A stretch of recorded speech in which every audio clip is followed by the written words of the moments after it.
नमस्कार सभी को। आप सभी का आपके अपने इस YouTube चैनल पर हार्दिक स्वागत है। आज हम रीड से संबंधित जो चाइल्ड साइकोलॉजी है, बाल विकास, बाल मनोविज्ञान, उसकी यूनिट सेकेंड का पार्ट फर्स्ट प्रस्तुत करने जा रहे हैं। इसमें हम जो क्वेश्चन प्रस्तुत करने जा रहे हैं वो read level first and second और RPSC first and second grade और अन्य जो एग्ज़ाम हैं उन सभी के लिए बहुत ही लाभदायक है। और do your best and you will succeed channel पर आपको जीके से संबंधित कक्षा 6 से 10 तक के बहुत ही महत्वपूर्ण क्वेश्चन आंसर आपको इस चैनल पर उपलब्ध हो जाएंगे।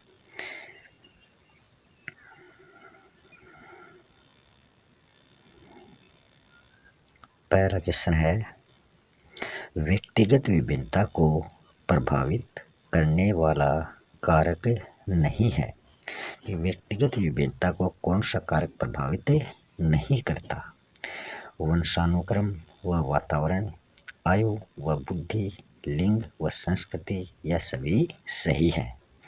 तो व्यक्तिगत विभिन्नता को प्रभावित करने वाले ये सभी कारक हैं। वंशानुक्रम वातावरण प्रभावित करता है, आयु व बुद्धि भी प्रभावित करती है, लिंग व संस्कृति भी प्रभावित करती है, सभी प्रभावित करते हैं। प्रजाति, आर्थिक, शिक्षा, परिपक्वता, ये भी व्यक्तिगत विभिन्नता को प्रभावित करते हैं। क्वेश्चन नंबर 2 है, निम्नलिखित में से कौन सी विभिन्नता उपलब्धि में व्यक्तिगत विभिन्नता नहीं है? यहाँ जो विभिन्नताएं दी गई है उनमें उपलब्धि में व्यक्तिगत विभिन्नता जो नहीं है वो बताना है। ऑप्शन 1 है पूर्व निर्देशन में, ऑप्शन 2 है रुचियों में, ऑप्शन 3 है लिंग में, ऑप्शन 4 है पूर्व अनुभव में। तो उपलब्धि में व्यक्तिगत विभिन्नता जो नहीं है वो है लिंग में व्यक्तिगत विभिन्नता। बाकी सभी उपलब्धि में व्यक्तिगत विभिन्नताएं हैं। लिंग वाला इसमें राइट ऑप्शन हो जाएगा। व्यक्तिगत भिन्नता का सर्वप्रथम अध्ययन फ्रांसीसी विद्वान गोल्टन ने किया है।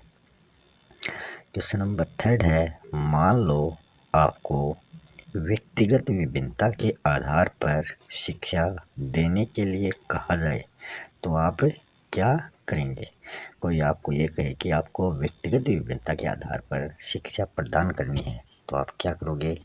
लिंग के आधार पर कक्षा का विभाजन करोगे, एक साइड लड़के और लड़कियां अलग अलग, या बुद्धि स्तर के आधार पर कक्षा का विभाजन करोगे कि इंटेलिजेंट एक साइड और कम बुद्धि वाले एक साइड? बाल केंद्रित शिक्षण विधियों का प्रयोग करोगे या फिर लिंग के आधार पर गृह कार्य में विभिन्नता प्रकट करोगे? तो व्यक्तिगत विभिन्नता के आधार पर शिक्षा देने को कहा जाए तो हम बुद्धि स्तर के आधार पर कक्षा का विभाजन करेंगे ताकि जो कमजोर बालक हैं उन पर अधिक बल दिया जा सके। व्यक्तिगत विभिन्नता का अर्थ है कोई भी दो व्यक्ति बुद्धि में समान नहीं होते। फिर कुछ एक्स्ट्रा फैक्ट नीचे दिए गए हैं, ये भी देख लेते हैं, इनसे भी कई बार क्वेश्चन आ जाता है। मानसिक रूप से पिछड़े बालकों के लिए कार्यों को मूर्त रूप से समझने की योग्यता देनी चाहिए।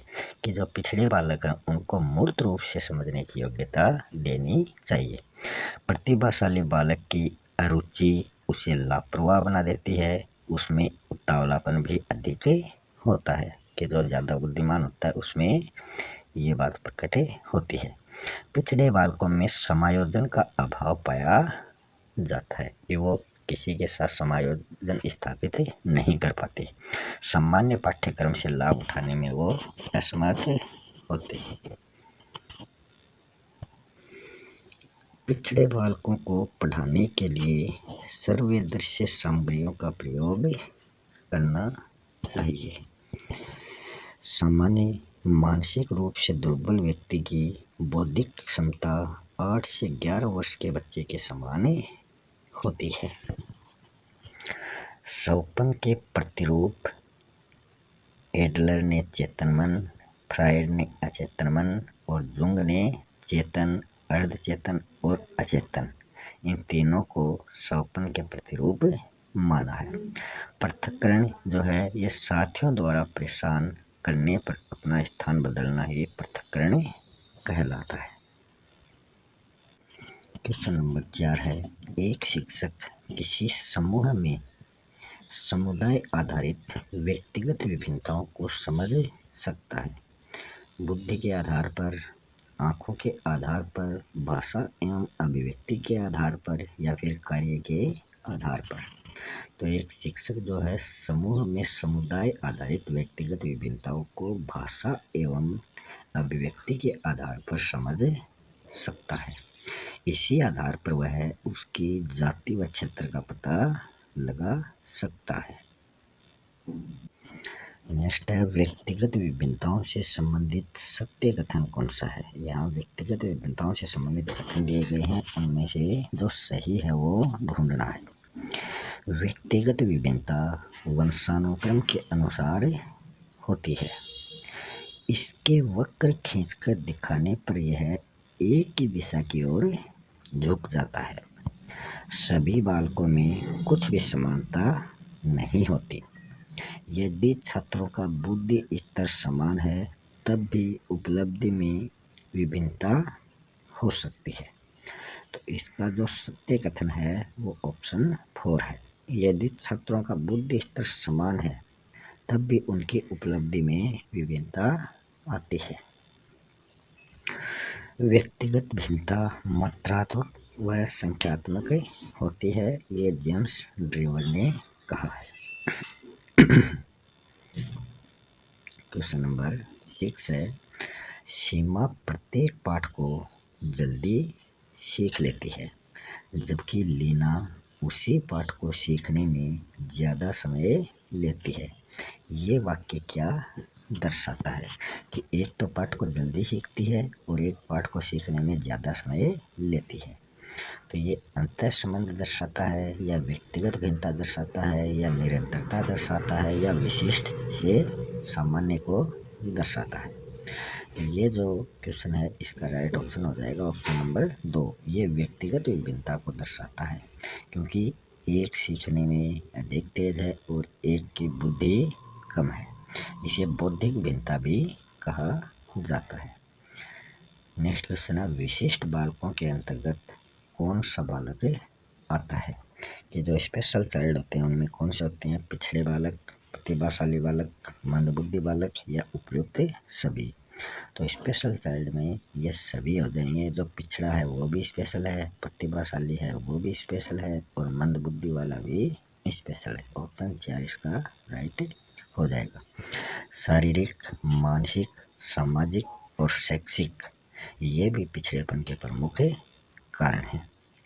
नेक्स्ट क्वेश्चन है, एक छात्र जो हमेशा नई नई जानकारियों के लिए स्रोतों की खोज करता है वह शिक्षक व सहपाठियों से तर्क वितर्क करता है तो वो बालक कैसा होता है। कि नई नई जानकारियाँ इकट्ठा करता है और उनका पता लगाता है कि ये कैसे हो रही है और इस बात में वह शिक्षक व अपने सहपाठियों से तर्क वितर्क करता है तो वो बालक कैसा होता है। अच्छी, समस्यात्मक, प्रतिभाशाली या फिर औसत। तो ऐसे बालक प्रतिभाशाली होते हैं जो कुछ ना कुछ सीखने की कोशिश में हमेशा लगे रहते हैं। जन्मजात अन्वेषण प्रवृत्ति, नेतृत्व, स्वतंत्र निर्णय शक्ति और एकांतवासी ये प्रतिभाशाली बालकों के गुण होते हैं। मंदबुद्धि बालकों में सीमित प्रेरणा व संवेग, सीमित समायोजन व्यवहार, न्यून बौद्धिक क्षमता होती है। नेक्स्ट क्वेश्चन है, विशेष आवश्यकता वाले बच्चों को पढ़ाने के लिए कौन सी व्यूह रचना अधिक उपयुक्त होती है। कि जो स्पेशल नीड वाले बच्चे होते हैं उनको पढ़ाने के लिए कौन सी व्यूह रचना काम में ली जाती है। अधिकतर बच्चों को शामिल करते हुए कक्षा में कार्य चर्चा करना, सहकार्य अधिगम तथा पीयर ट्यूरिंग, बच्चों को शामिल करते हुए शिक्षक द्वारा निर्देशन, शिक्षक के लिए योग्यता आधारित समूहीकरण। तो इसमें विशेष आवश्यकता वाले बच्चों के लिए सहकारी अधिगम तथा पीयर ट्यूरिंग व्यूहरचना की आवश्यकता होती है। सहपाठियों द्वारा अनुशिक्षण भी पीयर ट्यूरिंग को कहा जाता है। नेक्स्ट है 10 नंबर क्वेश्चन, बाल अपराध से संबंधित कारण नहीं है। यहाँ बाल अपराध से संबंधित कारण दिए गए, उनमें से कौन सा नहीं है? नशा करना, कक्षा में नींद निकालना, कक्षा से भागना, झूठ बोलना। तो इसमें कक्षा में नींद निकालना ये बाल अपराध का कारण नहीं है, बाकी तीनों बाल अपराध के कारण हैं। व्यक्तिगत कारण होते हैं शारीरिक, मानसिक व वंशानुगत, और जो पर्यावरणीय कारक होते हैं वो होते हैं स्कूल और समाज। 11 नंबर क्वेश्चन है, पर्सोना शब्द किस भाषा से लिया गया है जिसका अर्थ होता है मुखौटा?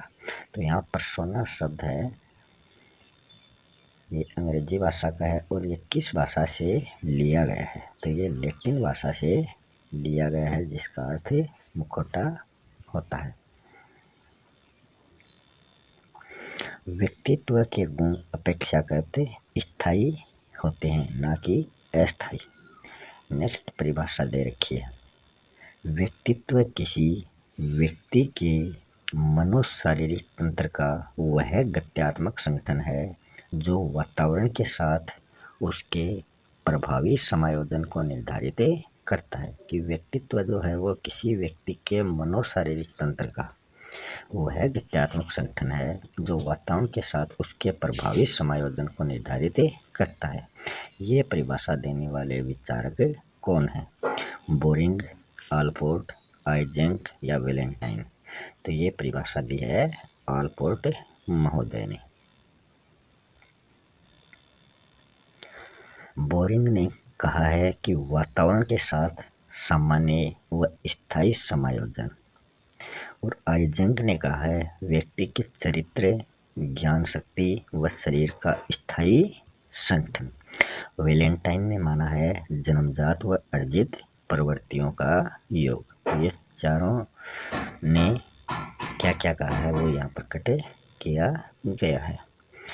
नेक्स्ट है, व्यक्तित्व के प्रकारों से संबंधित संगत विकल्प कौन सा है? यहाँ संगत पूछा है, ना कि असंगत।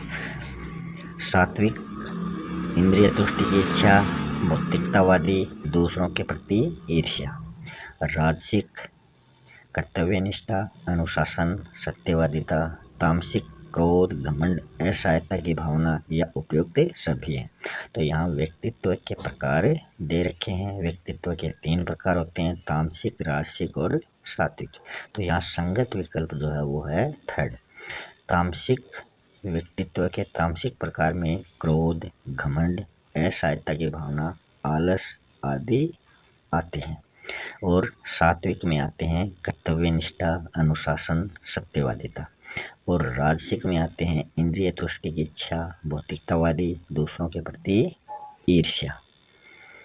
राजसिक में तीव्र क्रिया भी आती है और सात्विक में स्वच्छता आती है। ये त्रिगुण प्रारूप उपागम कहलाते हैं। नेक्स्ट क्वेश्चन है, युंग ने व्यक्तित्व के कितने प्रकार बताए हैं? तो युंग महोदय ने व्यक्तित्व के टाइप्स बताए हैं, वो कितने होते हैं? 2, 3, 4 या फिर 6। तो युंग महोदय ने व्यक्तित्व के 2 प्रकार बताए हैं, एक तो अंतर्मुखी व्यक्तित्व और एक बहिर्मुखी व्यक्तित्व। तो ऑप्शन 1 इसका राइट हो जाएगा। अंतर्मुखी व्यक्तित्व में एकाकीपन और आदर्शवादी जैसे गुण पाए जाते हैं। बहिर्मुखी व्यक्तित्व में सामाजिक और यथार्थवादी और नेतृत्व क्षमता वाले गुण पाए जाते हैं। समाजशास्त्रीय दृष्टिकोण के आधार पर व्यक्तित्व के 6 भेद होते हैं। सैद्धांतिक व्यक्तित्व में लेखक आते हैं, आर्थिक व्यक्तित्व में व्यापारी आते हैं, धार्मिक व्यक्तित्व में महात्मा आते हैं, सौंदर्यात्मक व्यक्तित्व में चित्रकार आते हैं, सामाजिक व्यक्तित्व में शिक्षक आता है, राजनीतिक में नेता आते हैं।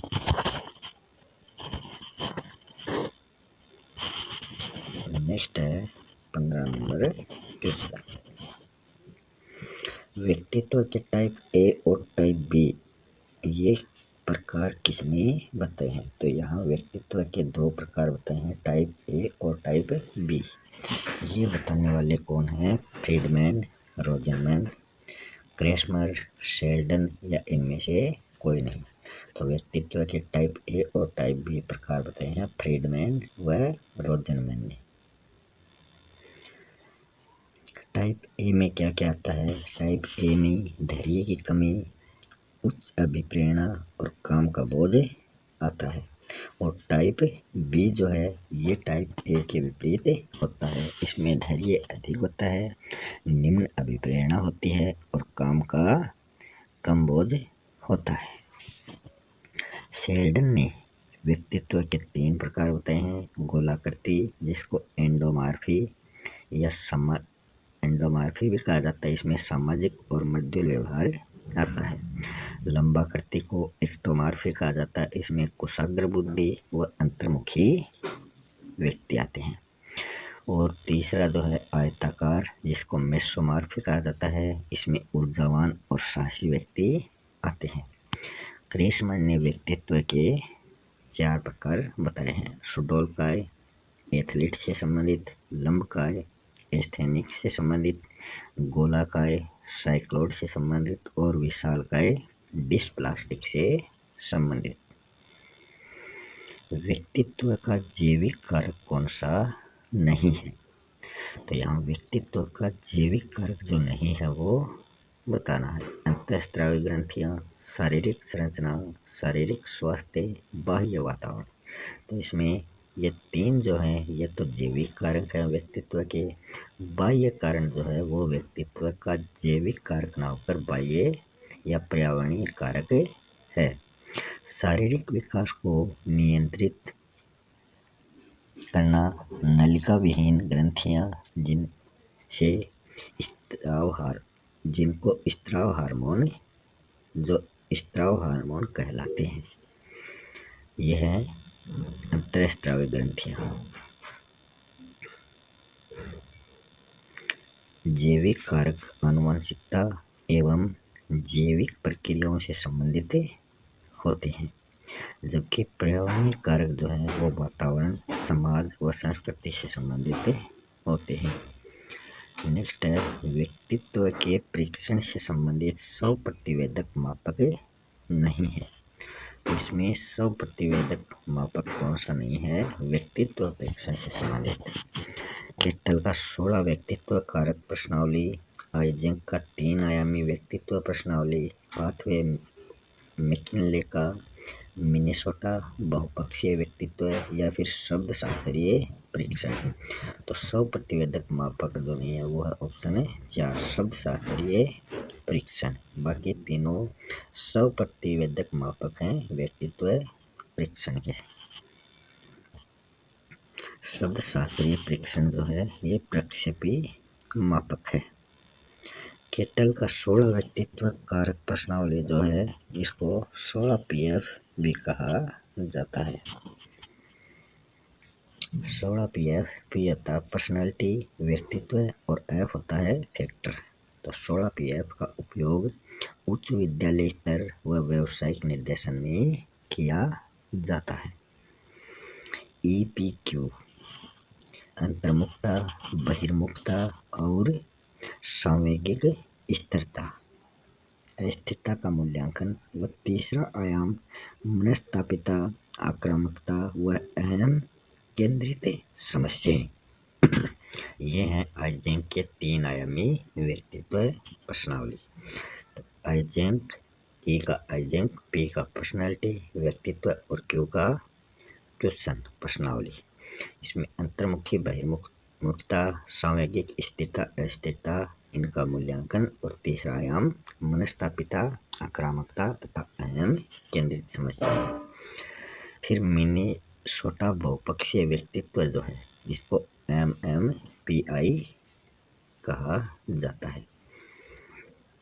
इसमें 567 कथन व 10 उपमापनियां दी गई हैं।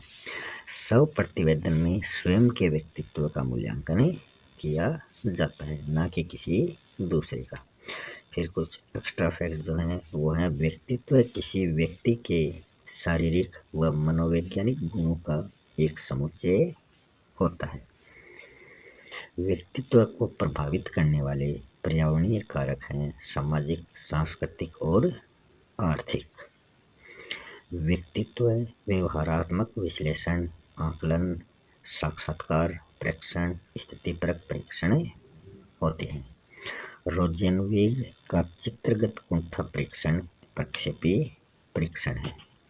व्यक्तित्व की शुरुआत परिवार से शुरू होकर समाज में जाकर पूर्ण हो जाती है। प्रश्नावली व्यक्तित्व परीक्षण की व्यक्तिगत विधि है।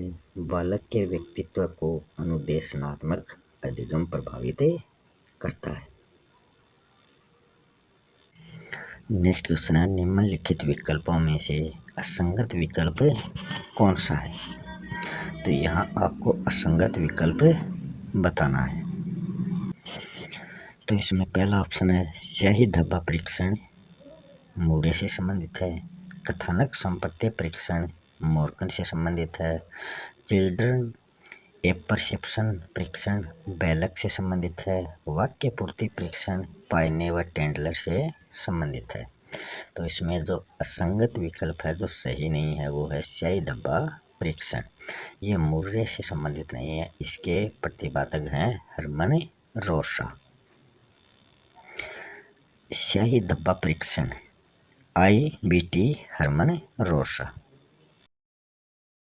ये धब्बा परीक्षण जो है ये हरमन रोसा का है। इसको IBT इंक ब्लॉक टेस्ट भी कहा जाता है। इसमें 7x10 आकार के 10 कार्ड होते हैं। कथानक संप्रत्यक्षण परीक्षण जो मार्गने एवं मुर्रे का है उसको TAT बोलते हैं। और चिल्ड्रन ए परसेप्शन परीक्षण जो बेलक द्वारा निर्मित है इसको बोलते हैं बालक अंतर्बोध परीक्षण। इसमें 10 जानवरों के कार्ड होते हैं।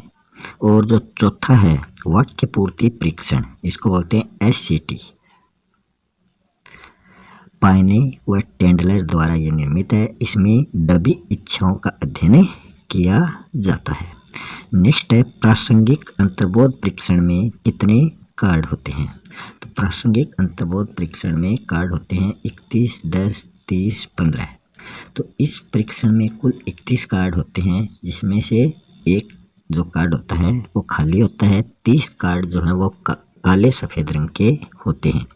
इसमें क्या होता है, चित्र के आधार पर कहानी लेखन किया जाता है। एक प्रयोज्य के लिए 20 कार्ड काम में लाए जा सकते हैं। प्रयोज्य द्वारा छपे चित्रों पर कहानी लेखन किया जाता है। प्रयोज्य वो होता है जो कहानी लेखन करता है, उन कार्डों का प्रयोग करता है। नेक्स्ट है व्यक्ति इतिहास की आत्मनिष्ठ विधि नहीं है। व्यक्तित्व मापन की आत्मनिष्ठ विधि नहीं है। कौन सी व्यक्तित्व मापन की आत्मनिष्ठ विधि नहीं है वो बताना है। प्रश्नावली विधि, साक्षात्कार विधि, प्रेक्षण विधि, व्यक्ति इतिहास विधि। तो इसमें आत्मनिष्ठ विधि नहीं है, वो है प्रेक्षण विधि। प्रेक्षण विधि एक वस्तुनिष्ठ विधि है। प्रश्नावली के आदि जनक सुकरात माने जाते हैं। वह मनोवैज्ञानिक जनक वुडवर्थ माने जाते हैं। साक्षात्कार औपचारिक और अनौपचारिक दो प्रकार का होता है। केस स्टडी टाइडमैन द्वारा स्थापित है और आत्मकथा विधि जो है ये वुंट व टीचनर द्वारा प्रयुक्त विधि है। नेक्स्ट है बुद्धि परीक्षण जो मापता है वही बुद्धि है। ये परिभाषा किसने दी है कि बुद्धि परीक्षण तो वही मापेगा, वही बुद्धि है। बुद्धि परीक्षण जो मापता है वही बुद्धि है। ये परिभाषा किसने दी है? वेक्सलर ने, रॉबिन्सन तथा रॉबिन्सन ने, बोरिंग ने, निश्चय तथा उसके सहयोगी ने। तो ये परिभाषा दी है बोरिंग ने। ऑप्शन 3 इसका राइट हो जाएगा। बुद्धि एक समुच्चय क्षमता है जिसके सहारे व्यक्ति उद्देश्यपूर्ण क्रिया, विवेकशील चिंतन तथा वातावरण के साथ प्रभावकारी ढंग से समायोजन करता है। ये वेक्सलर द्वारा दी गई परिभाषा है। बुद्धि से तात्पर्य संज्ञात्मक चिंतन तथा संज्ञात्मक व्यवहारों के संपूर्ण वर्ग से होता है। जो व्यक्ति के सूझ द्वारा समस्या समाधान, अमूर्त रूप से सोचना, नई परिस्थितियों में सामंजस्य आदि क्षमता प्रदान करती है। तो ये परिभाषा दी है रॉबिन्सन ने। निशेर व उसके सहयोगी ने क्या परिभाषा दी है कि जटिल विचारों को समझने, वातावरण के साथ समायोजन, अनुभवों से सीखना, चिंतन द्वारा बाधाओं को दूर करने की क्षमता ही बुद्धि है। ये परिभाषा निशेर व उसके सहयोगी ने दी है। बुद्धि से संबंधित असत्य विकल्प कौन सा है या असत्य कथन कौन सा है? बुद्धि जन्मजात होती है, बुद्धि कई क्षमताओं का योग होती है, बुद्धि ज्ञान व स्मृति है, बुद्धि समायोजन व अनुकूलन में कुशलता है। तो इसमें असत्य जो है वो है थर्ड। बुद्धि जो है वो ज्ञान व स्मृति नहीं है। बुद्धि ज्ञान, स्मृति, कौशल व प्रतिभा ये बुद्धि नहीं है, बल्कि बुद्धि जन्मजात कई क्षमताओं का योग, समायोजन व अनुकूलन में कुशलता प्रदान करती है। विकास जो है वो जन्म से किशोरावस्था तक होता है। ये स्पीयरमैन ने माना है 14 से 16 वर्ष तक, और टर्मन ने विकास माना है 15 वर्ष तक। वंशानुक्रम व वातावरण का प्रभाव इस पर होता है, और लिंग का विकास पर कोई प्रभाव नहीं पड़ता। इसी के साथ हम फर्स्ट पार्ट समाप्त करते हैं। बाकी के क्वेश्चन हम सेकेंड पार्ट में करेंगे। तब तक के लिए धन्यवाद।